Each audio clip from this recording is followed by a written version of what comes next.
Om Swastiastu. Di sini kami akan menjelaskan materi tentang pertumbuhan ekonomi. Sebelum itu, izinkan kami memperkenalkan diri terlebih dahulu. Perkenalkan, nama saya Putra Idina Sekarani, nomor absen 33. Perkenalkan, nama saya Niputura Naflansari, nomor absen 31. Perkenalkan, nama saya Desa Madit Maharani, absen 2. Perkenalkan, nama saya Nikada Dewi Juniantari, nomor absen 21. Perkenalkan, nama saya Nikomang Sri Juniantari, nomor absen 23. Perkenalkan, nama saya Nikada Carisyamin, nomor absen 20. Perkenalkan, nama saya Niputu Nalita Stefani, nomor absen 29. Perkenalkan, nama saya Gusti Cynthia Ananda, nomor absen 5. Teori pertumbuhan ekonomi adalah pandangan dari para ahli mengenai faktor-faktor yang mempengaruhi produksi barang dan jasa jangka panjang. Sedangkan pertumbuhan ekonomi itu sendiri adalah proses peningkatan kapasitas barang dan jasa di suatu negara atau wilayah dalam periode tertentu. Pertumbuhan ekonomi ini dapat diukur melalui kenaikan pendapatan nasional atau produk domestik bruto. Secara umum, teori ini terbagi menjadi Yang pertama, teori pertumbuhan ekonomi klasik.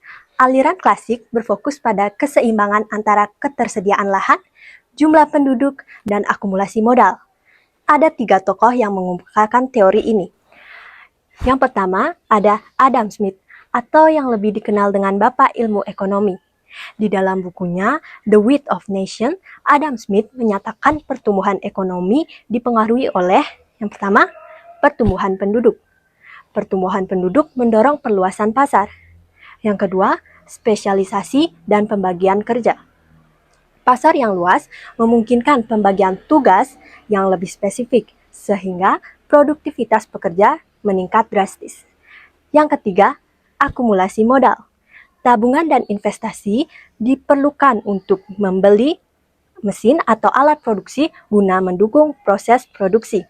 Contoh, pabrik konveksi menerapkan sistem lini perakitan. Pekerja A memotong kain, pekerja B menjahit kerah, dan pekerja C memasang kancing. Jumlah baju yang diproduksi jauh lebih banyak.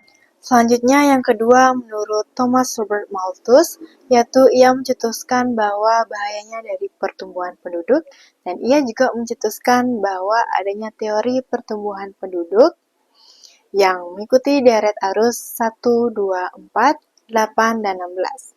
Dan pertumbuhan pangan mengikuti deret arus 1, 2, 3, 4, 5. Ini terjadi adanya kelaparan dan kemiskinan jika tidak ditangani. Pulau kecil ini makmur dengan hasil panen melimpah. Namun, penduduk tumbuh sangat cepat. Panen gagal mengimbangi-imbangi. Terjadilah krisis kelaparan massal. Yang ketiga ada David Ricardo. Sejalan dengan Malthus, Ricardo menekankan keterbatasan tanah atau sumber daya alam. Jika penduduk terus bertambah dan tenaga kerja ditambah terus-menerus pada sebidang tanah yang tetap, hasil produksi tambahannya justru akan menurun atau the law of diminishing returns.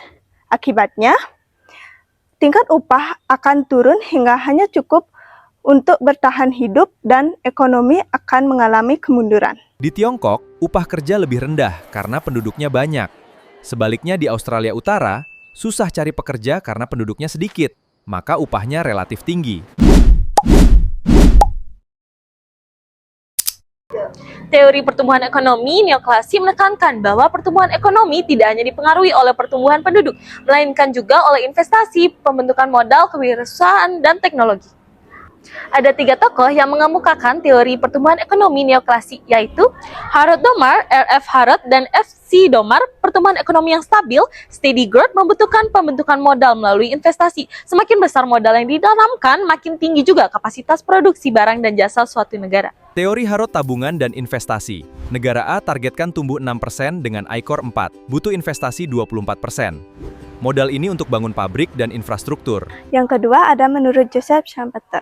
Pertumbuhan ekonomi dipicu oleh kewirausahaan atau entrepreneurship dan inovasi pengusaha. Kemudian, jiwa kewirausahaan mendorong kemajuan teknologi serta pembukaan atau perluasan usaha yang penting untuk menyerap lapangan kerja baru. Pengusaha meluncurkan platform inovatif, menciptakan efisiensi cara kerja baru, menggeser pasar tradisional, membuka lapangan kerja masif bagi jutaan pengemudi dan UMKM. Selanjutnya yang ketiga ada menurut Robert Solow. Dalam jangka panjang, tingkat tabungan menentukan besarnya modal atau output produksi. Solow merumuskan bahwa pertumbuhan ekonomi didorong oleh 4 faktor utama. Yang pertama yaitu manusia atau tenaga kerja, yang kedua ada akumulasi modal, yang ketiga ada teknologi modern, dan juga ada hasil atau output. Melalui pelatihan, kualitas tenaga kerja meningkat. Akumulasi modal hadir lewat mesin canggih. Penerapan AI melengkapi teknologi modern. Kombinasinya menghasilkan lonjakan output produksi. Teori pertumbuhan ekonomi historis. Teori ini berpandangan bahwa pertumbuhan ekonomi itu memiliki tahapan-tahapan tertentu, jadi untuk mencapai pertumbuhan yang maksimal, harus melewati tahapannya dari awal hingga akhir. Jadi ada 5 tokoh yang berpendapat menurut teori pertumbuhan ekonomi historis. Yang pertama, Friedrich List. Menurut List, pertumbuhan ekonomi dikelompokkan menurut kebiasaan masyarakat dalam menjaga kelangsungan hidupnya melalui tata cara produksi. Yang pertama yaitu berburu dan mengembara. Yang kedua, beternak dan bertani. Yang ketiga, kerajinan. Dan yang keempat, kerajinan industri dan perniagaan. Yang kedua yaitu ada Werner Sombart. Pertumbuhan ekonomi terjadi karena masyarakat memiliki susunan organisasi dan ideologi masyarakat. Menurut Werner, ada 3 zaman, yaitu zaman perekonomian tertutup, yaitu masyarakat masih terbatas dalam menghasilkan barang dan dilakukan secara kekeluargaan. Yang kedua, zaman kerajinan dan pertukaran, yaitu sudah ada pembagian kerja dalam masyarakat. Yang ketiga, zaman kapitalis, yaitu ketika sudah ada pemilik modal. Friedrich List membagi pertumbuhan ekonomi. Werner Sombart berdasarkan organisasi. Yang ketiga ada Walt Whitman Rostow. Teori Rostow ini merupakan teori yang memiliki tahapan paling banyak, yakni memiliki 5 tahapan. Yang pertama, tradisional. Ekonomi didominasi sektor pertanian. Yang kedua, transisi. Pre-take off. Terjadi perubahan struktur tenaga kerja dari pertanian ke industri. Yang ketiga, lepas landas. Take off. Ketika hambatan dan struktur sosial dan politik dapat diatasi. Yang keempat, menuju kematangan. Sektor buruh dan dagang semakin maju. Yang kelima, konsumsi tinggi.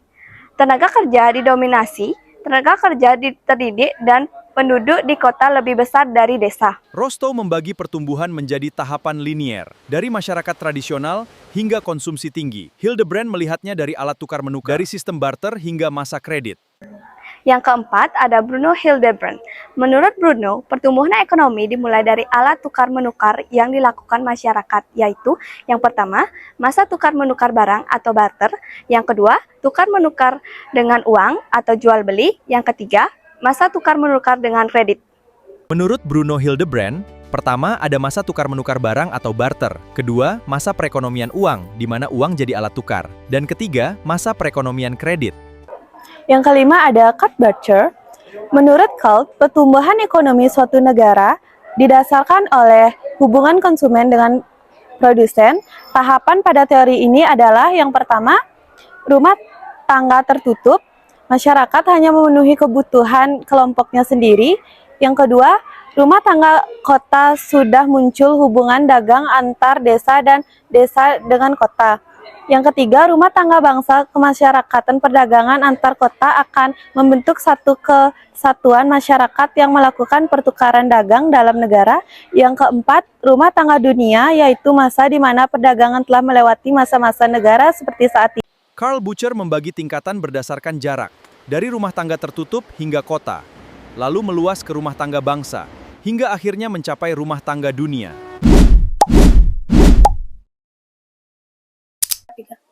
Yang keempat yaitu ada teori pertumbuhan endogen. Teori ini dikembangkan oleh Ramor pada tahun 1990-an.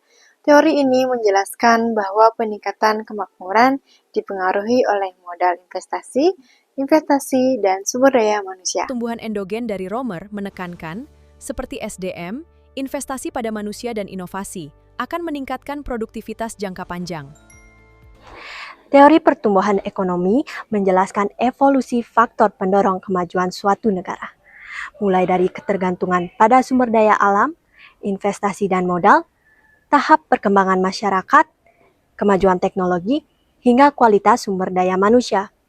Kesimpulannya, penggerak utama pertumbuhan ekonomi jangka panjang telah bergeser dari yang tadinya berfokus pada kekayaan fisik dan alam menjadi sangat ditentukan oleh penguasaan teknologi dan ilmu pengetahuan, serta kualitas sumber daya manusia. Sekian pemaparan materi dari kami tutup dengan Parama Santi. Om Santi Santi Santi Om.